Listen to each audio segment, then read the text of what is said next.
le républicain Winsome Sears, un immigrant de la Jamaïque et un ancien marine,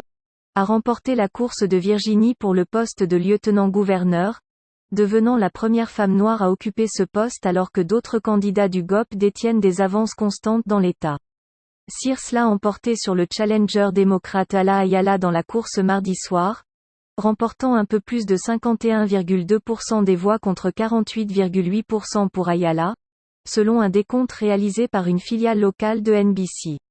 Alors qu'une femme de couleur devait occuper le poste de lieutenant-gouverneur quel que soit le vainqueur, une première dans l'État, Sears est devenue la première femme noire à être élue à un poste à l'échelle de l'État en Virginie,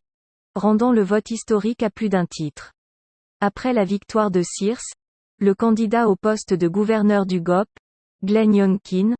devrait également remporter la victoire, avec un décompte du New York Times le plaçant à 51,1% par rapport aux 48,2% marqués par l'adversaire démocrate Terry McAuliffe, qui n'a pas encore concédé la défaite. Avec 95% des résultats rapportés, la course au procureur général de l'État reste au coude à coude, mais le républicain Jason Millard est en tête de 50,9% par rapport aux 49,1% du démocrate sortant Mark Herring, ce qui pourrait permettre un balayage du GOP des principaux bureaux de Virginie.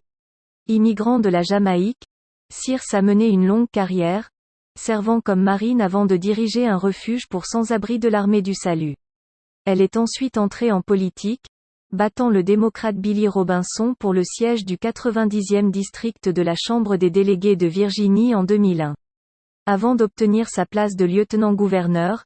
elle a perdu une course pour un siège au Congrès américain en 2004 et une autre pour le Sénat en 2018. Sears a fait campagne sur un certain nombre de questions communes aux républicains, proposant congés fiscaux, et réduit à des réglementations lourdes tout en vantant bruyamment le deuxième amendement une fois même en publiant des photos d'elle-même tirant avec un fusil sur le champ de tir.